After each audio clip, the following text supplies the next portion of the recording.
Hi, welcome to the Poetry Kitchen. Today we're talking about meter. It's a building block of poetry, but what is it? Every word in the English language is made up of one or more syllables. And each of these syllables are either emphasized when we speak or not so emphasized when we speak. In poetry, we call this stressed and unstressed syllables.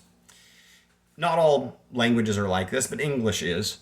And so when we talk about meter in poetry, what we're really talking about is patterns of stressed and unstressed syllables, which create regular rhythms, which are usable to create a whole poem that has a set meter. So think about your name. My name is Timothy Bartell. So when I say my name, there are certain syllables that I stress. Timothy. The Tim part of the word is stressed. The othy is not so stressed. So Timothy, we could say, is stressed, unstressed, unstressed.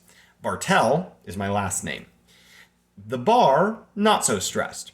The tell is. My name is not Timothy Bartle. It's not Timothy Bartle. It's Timothy Bartell.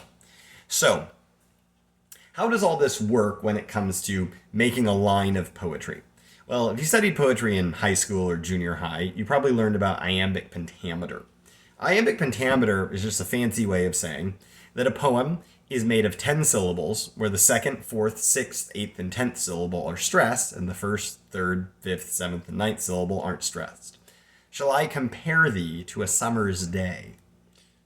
Famous line of Shakespeare's iambic pentameter. Shall unstressed, I stressed, compare, calm, unstressed, pair stressed.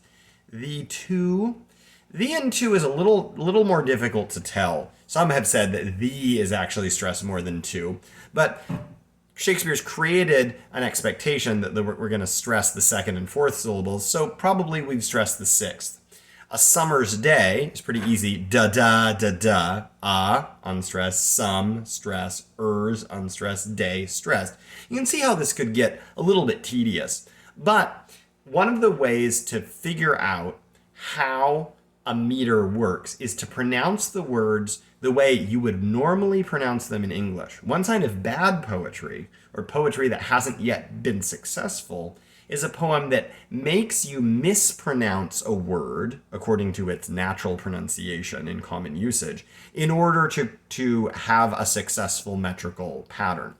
So it's a problem that a lot of young poets fit into. They say, well, I wrote this line and it doesn't quite work with da da da da da da da da da if they're going for iambic pentameter, but they say, well, if you mispronounce this word, then it'll work.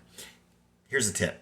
If I have to mispronounce your words, if I have to say Bartle instead of Bartell in order for your poem to have a regular rhythm, then something needs to be fixed. This is one of the easiest things to point out in something like a poetry workshop, where maybe a student says, I want to make my poem better.